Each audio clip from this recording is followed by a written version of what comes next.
Macam mana dengan pendapat anda tentang Madrid so far? Alhamdulillah, benda terbesar Spain kan. Tapi tu lah, tak ada rezeki nak jalan banyak-banyak kan. Tapi still enjoy kat lah. Alhamdulillah. Alhamdulillah.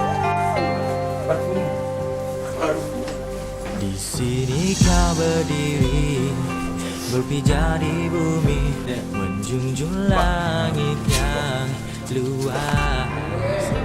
Pernahkah kau terfikir alam penuh rahsia? More. Komen sikit pasal Jaulah so far. Alhamdulillah saya puas hati lah. Dia tak puas hati dengan Dia dah buat dia tinggal dekat sini lah. Kalau kita nak pergi sendiri lah. sebab kat Madrid tak jalan banyak sangat. Tapi semalam dah kita balik lambat sikit kan. Tengok orang melukis pegang jari. Dia pergi kan? Tengok negro lari daripada polis. Tengok dia struggle nak jual barang kan. Apa benda yang tak pergi lagi kat Madrid yang dia tinggal? Maksud aku kita tak tahu lah. Tak tahu apa ada kat Madrid sebenarnya. Peta pun tak ada. Tu lah. Tapi insyaAllah apa ni okey lah. Okay.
Bagi lah tu.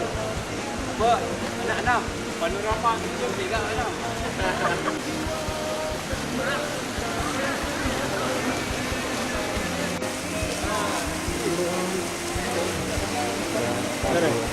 Pada kekuatan kita. Kekuatannya. Cik tak? Tok? Ha? Bangka baik. Tapi kita nak membina kehidupan sederhana tu sebab duit yang kita ada kita nak gunakan untuk benda lain.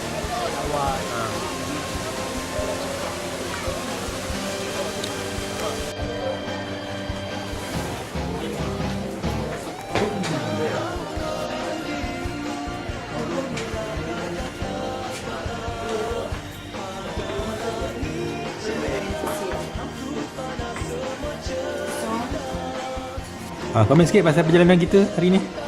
Alhamdulillah kita dah sampai di Cordoba sekarang. Kita berada di Mascarada. Mascarada ni Mascarada. Setelah kita berpusing-pusing keliling bandar dengan kereta, kita makan buah langsat. Makan buah langsat sampai kenyang. Tahu makan buah langsat? Sesat lah, sesat. Pusing-pusing. Kita sampai sini alhamdulillah. So kita akan check in balik. Lepas kita check in, kita akan pergi ke luar sini. InsyaAllah.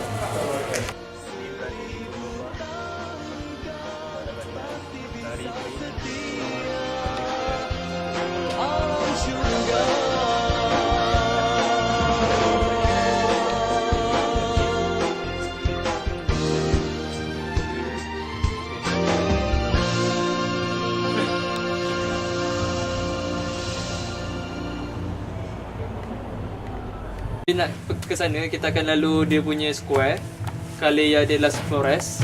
kat situ tak ada apa-apa, dia just hari ni tak buka tapi just kita tengok je dulu. Boleh tak? Kita tengok je kalau benda tu boleh masuk ke kan. Make sure rasa dalam betul. Sekarang kalau kita gerak sekarang, dia senang 7 kot sampai. Tak tengok lah, 7 ataupun 6 tower. Kalau Hora Tower ni, tak silap aku dia macam boleh masuk tau. Macam ada museum ke apa tu. Boleh naik tengok kan. Tapi esok boleh lagi kan, kalau benda tu menarik. Boleh. Ya, sebab aku punya suggestion lah, kita nak jalan ramai-ramai. Itu masa lain dia, lain tu kalau nak balik awal macam semalam boleh lah. Oh, kalau nak keluar benda lain nak balik awal. Cari kau dah siap ke? Dia tolak terus kita sembuh. Siapa yang tiga nombor? Kau bagi tahu.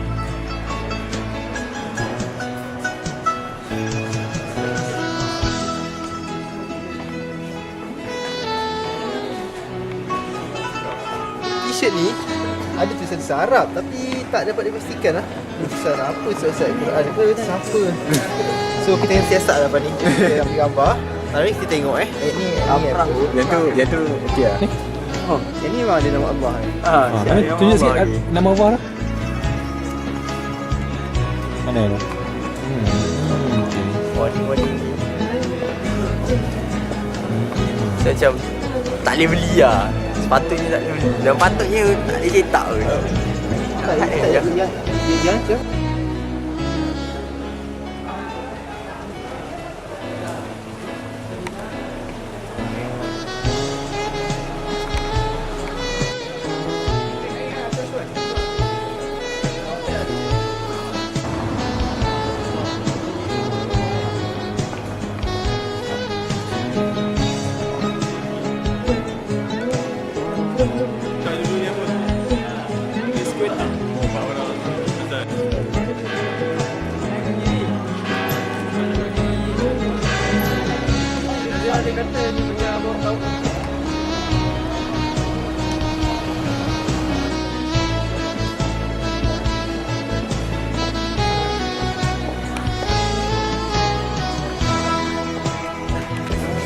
Ini merupakan museum yang memaparkan sejarah peperangan ketika Spanish Inquisition. Di dalam ni merupakan bahan-bahan yang digunakan untuk menyeksa tentera Islam. Ini adalah museum yang memaparkan kejatuhan, kehinaan kita ketika zaman itu. Bagaimana orang Islam diseksa. Kamera, sini kamera. Di sini kita dapat lihat bagaimana tentera Spain menahan wanita muslimah. Ya.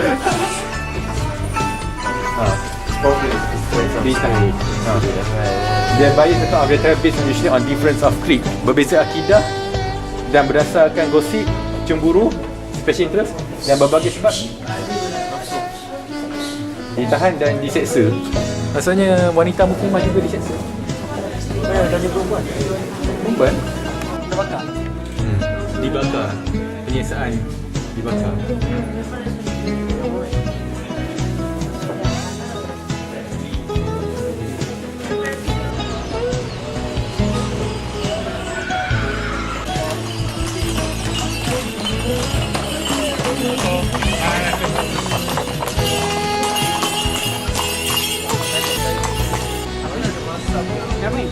Itu salah.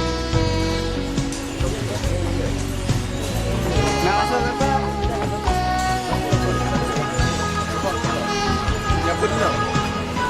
Razi, tolong explain sikit ni tempat apa? Kita sekarang berada di Alcázar de los Hola. di Alcázar de los Reyes Cristianos. Ini merupakan castle, taman, tempat raja-raja suatu pemerintahan Islam. Dia merupakan satu tempat raja-raja duduk Dalam ni ada di Cordoba. Castle of the Christian King. Kristian, dia rasa macam ada tempat macam tempat duduk, macam tempat lepak raja lah. According to this, dia cakap Castle of the Christian King. Yalah.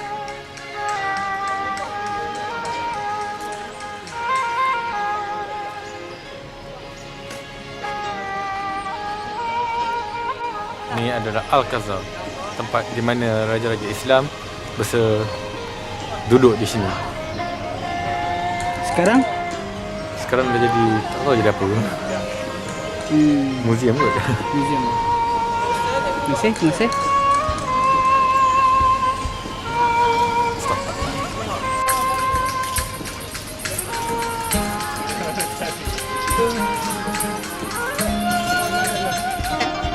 Agak. Batu Pantai.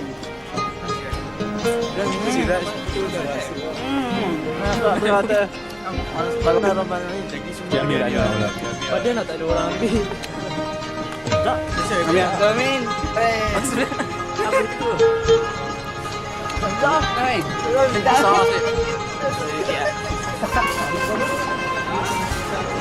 Ada dia bola apa orang apa?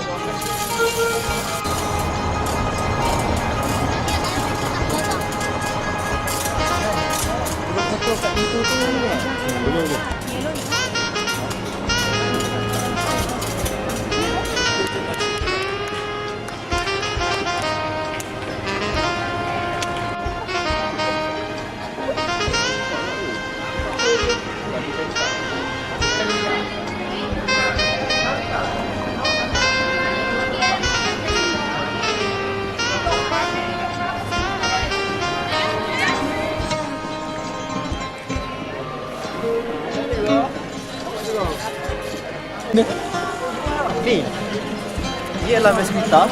Kita tengok dari angle lain. Tadi kita dari angle lain. So Mesquita ni dia dulu adalah, dia pernah menjadi masjid yang pernah memuatkan sampai 20,000 orang. Dan kemudiannya dia pendekkan cerita, dia ditukar terus jadi gereja. Mesquita dekat situ. Benar semua. Sekarang kita tak dibenarkan boleh solat di Mesquita. Mesquita. Mana? Mesquita. Tak, bayangkan.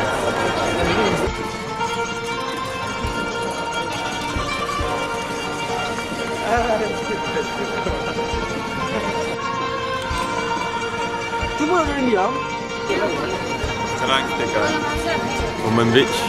Sana ada menara. Apa menara dia? Apa? Tak, ya.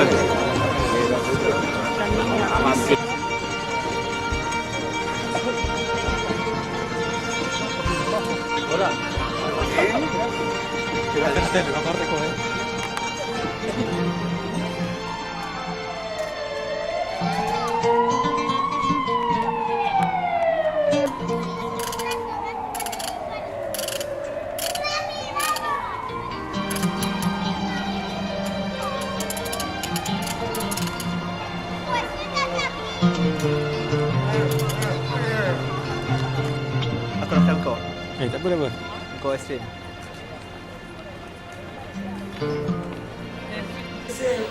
Mañana otro.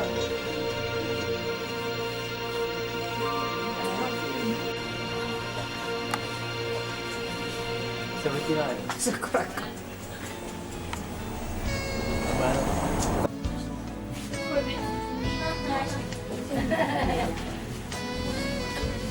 Ni, kau nak aku translate apa?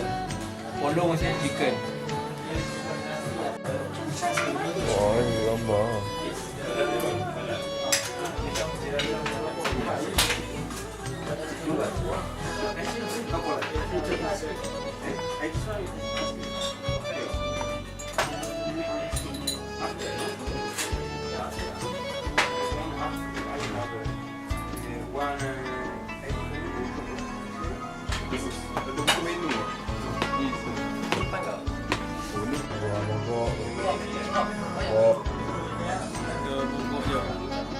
Mogok lah apa lagi mampus dia.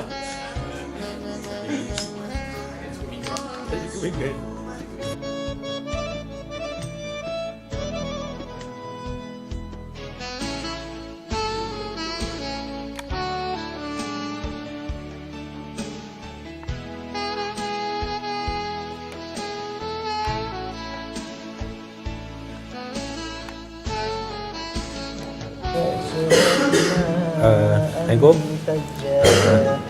Ini pengalaman pertama berjumpa dengan Quran dengan bacaan qiraat yang berbeza. Boleh tengok di sini الفصل كان ميقاتا يوم ينفخ في الصور فتأتون أفواجا Kalau biasanya Quran Rasul Usman kita baca am amintum man fis sama. Di sini dia baca am amintum man fis sama. Dan kita dapat tengok juga ejaan huruf qaf dia orang. Ejaan huruf qaf dia orang fa titik satu. Tapi dia baca syai'in qadir. Kalau huruf fa dia orang pula, kalau huruf fa dia nak cari. Ni huruf fa dia. إنهم كانوا لا يرجون حسابا Kita bawah. بآياتنا كذابا Ni keam dengan Quran dengan qiraat ni berbeza. Dan kita dapat lihat juga bacaan surah Al-Fatihah mereka. Ayat pertama adalah Alhamdulillahirabbil alamin, bukan bismillah. Itu benda yang berbeza.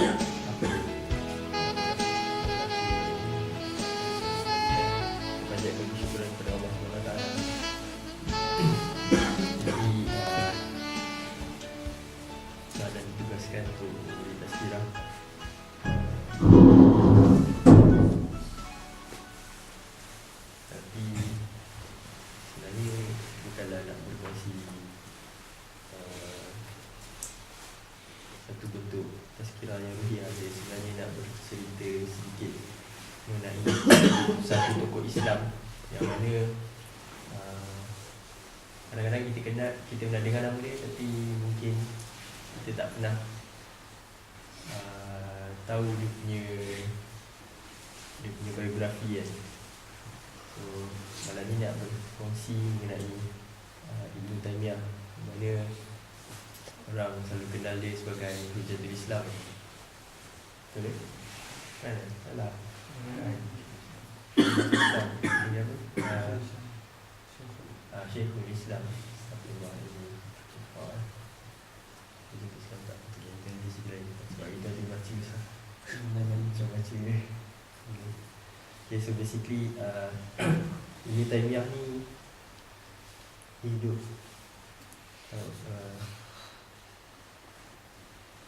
itulah enggak. Tapi kira satu benda yang menarik mengenai Ibn Taymiyah ni, dia sangat sibukkan diri dia, sangat menyibukkan diri dia dan kehidupan dia dengan mencari ilmu. Dia ni dilahirkan dalam satu keluarga ulama. Dan dia sendiri mempunyai satu peribadi yang suka sangat mencari ilmu kan. Daripada kecil dia memang dihabiskan dengan belajar dengan beratus-ratus ulama besar kan. Nak cerita dia punya zaman kecil tu, betapa tak kanak-kanaknya dia, family dia ajak keluar berjalan-jalan lah. Nak ceritakan betapa dia punya dia diberi satu sifat Allah Alam lah, sifat rasa nak ilmu, nak mencari ilmu, nak belajar lagi kan, nak tambah ilmu kan. Keluarga dia ajak dia keluar berjalan tau.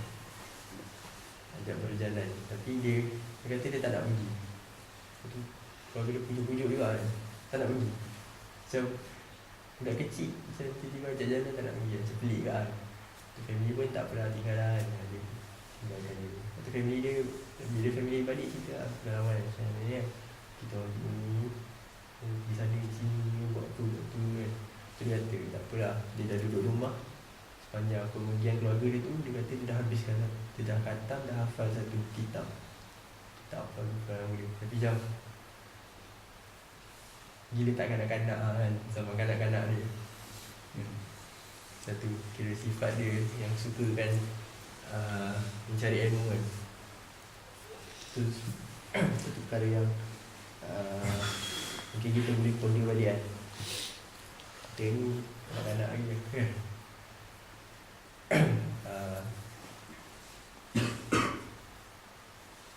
Ibn Taymiyah ni juga selain daripada mempunyai banyak ilmu dia mempunyai satu ciri kepahlawanan yang mana dia pernah join perang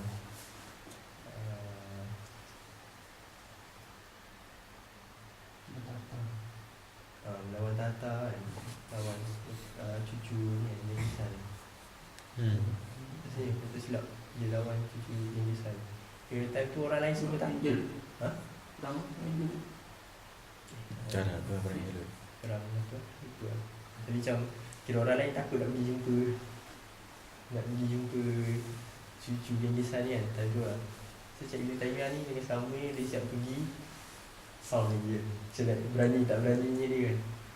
Kira ada satu perang tu juga macam mana tentera Islam macam basically boleh kata tentera musuh tu kuat kan. Tapi dia pergi jumpa parlimen tu dia kata tak apa, dia ada pergi hantar dia macam mayat yang apa dia, tapi kira macam dia punya panglima tu macam pelik kan. Panglima tu kata pelik macam wish tu macam nak pergi bunuh diri kan, pergi terus nak pergi seorang-seorang kan. Tapi dia kata Ibn Taymiyah ni dia sujud, dia doa, lepas tu dia pergi, panglima tu kata dia tak nampak Ibn Taymiyah sampai dah Islam tu dah menang. Mungkin berbulan perang askar Islam dah menang. Kira dia bukanlah satu ulama yang mana hanya belajar menuntut ilmu dan hanya duduk di rumah kan.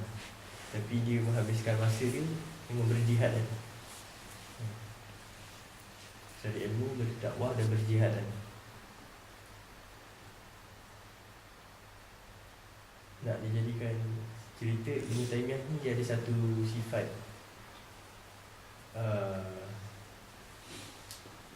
dia berani bersuara. Seorang yang berani bersuara. Kalau baca dia cerita hidup dia, berapa kali keluar masuk penjara. Tapi yang menariknya hari tu terbaca, kalau dia masuk penjara kan, dia masuk penjara, dia tengok orang-orang dalam penjara tu banyak semayang tak jaga, banyak habiskan masa main game catur ke apa kan. Dia masuk penjara kan, dia boleh tukar penjara tu jadi macam satu tempat belajar ilmu.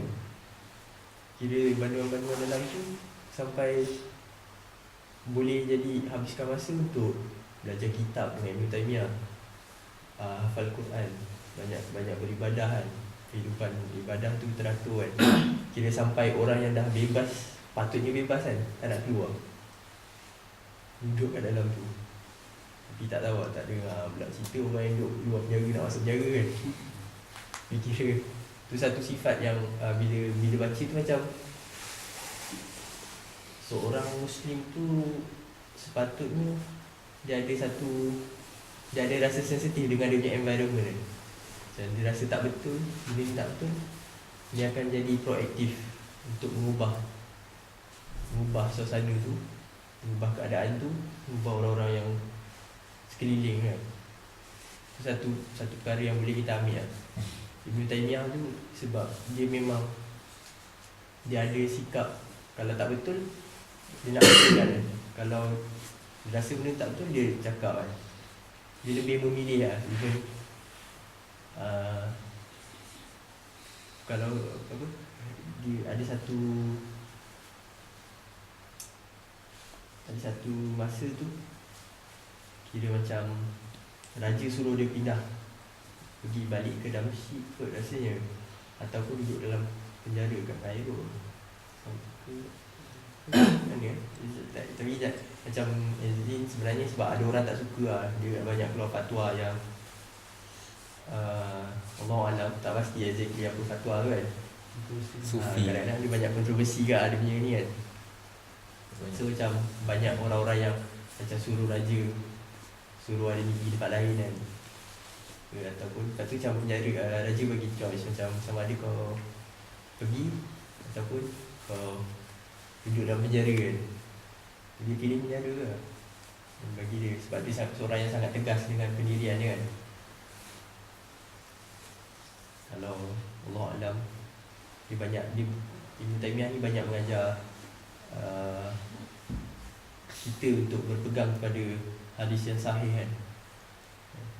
Dia satu orang kata dia punya ilmu hadis tu hebat tak hebat, macam dia boleh, memang dia jenis banyak belajar sampai dia boleh tahu hadis tu sahih tak sahih kan. Kira dia kenal perawi tu siapa orangnya. So dia memang saja betul-betul lah. Itu yang dia sangat menentang ahli bid'ah.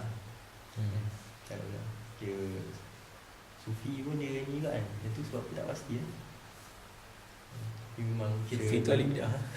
ya, kira basically ahli bid'ah. Sebab dia banyak berpegang. Dia kan jenis banyak mengamalkan, sangat tegas untuk beramal dengan amalan-amalan yang sahih kan. So memang agak ni lah. Sebab basically kalau baca dia punya biografi pun banyak yang sebenarnya macam tak puas hati dengan dia, orang-orang yang fanatik dengan Ibnu Arabi lah. Ibnu Arabi ni kira antara pelopor nulis kitab Sufi punya ni lah.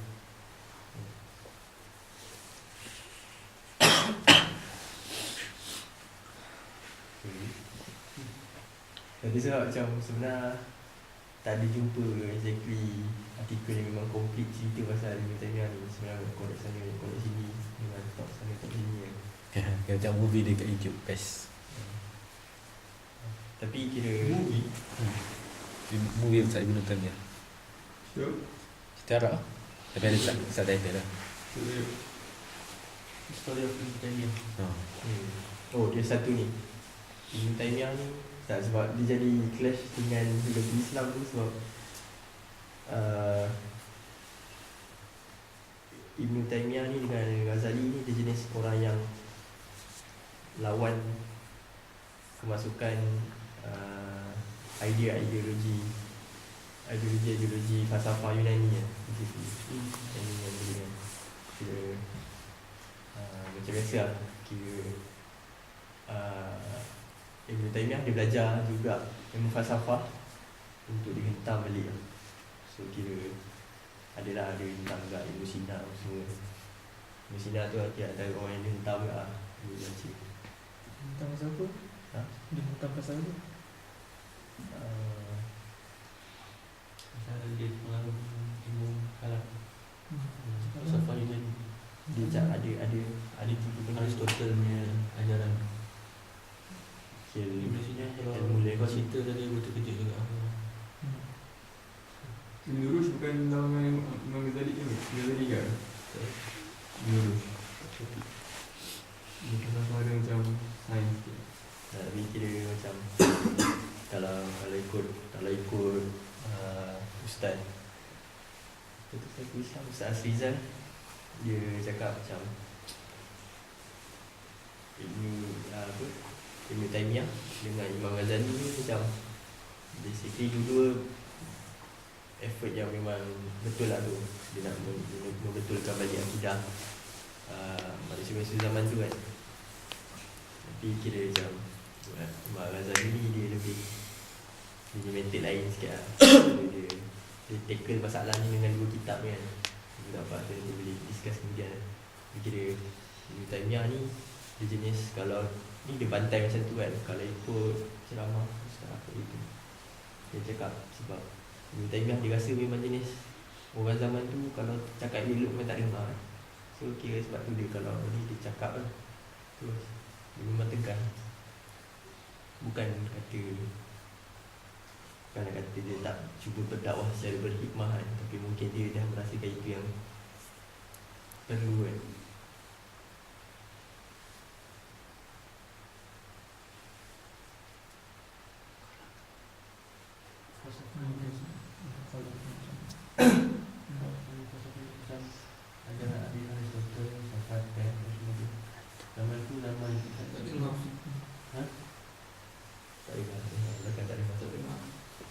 Tadi tanya ilmu kalam tu apa? Itu ada yang kalami macam falsafah Greek Yunani Yunani lama kan ajaran Aristotle semua kan yang ada percaya orang tentang Tuhan sebagainya.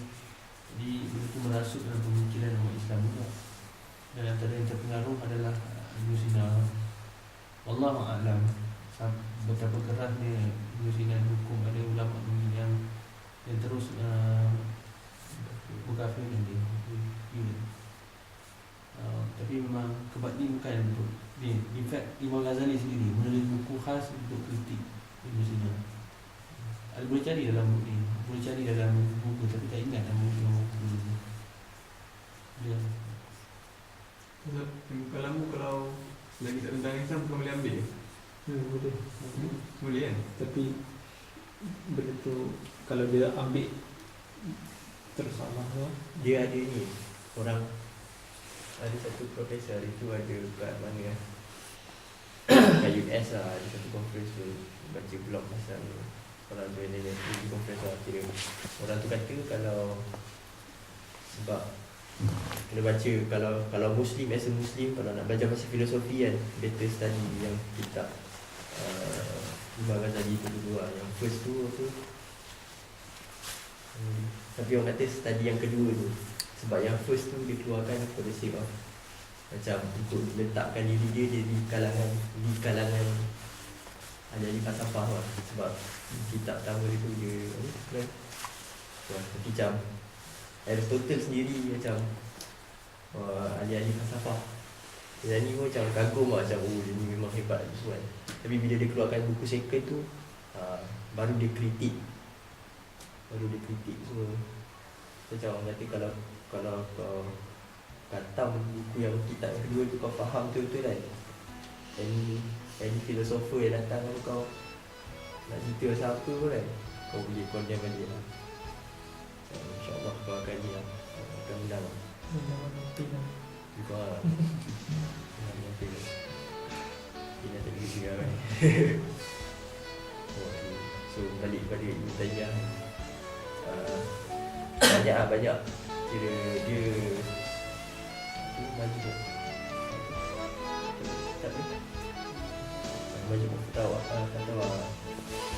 banyak lah di situ. Ada orang-orang, ada sesuatu ustaz tak suka ustaz dalam ni yang pegang banyak cerita saya yang doain kan. Orang dia datang kalau bertanya kali ni yang saya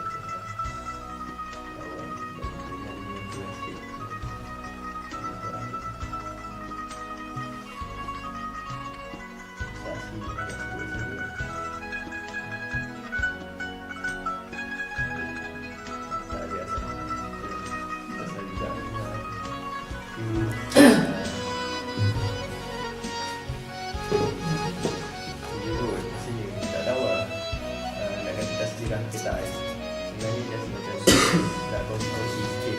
Semoga dengan harapan kita semua lebih berminat lagi untuk mengaji lagi betul-betul Islam. InsyaAllah itu saja.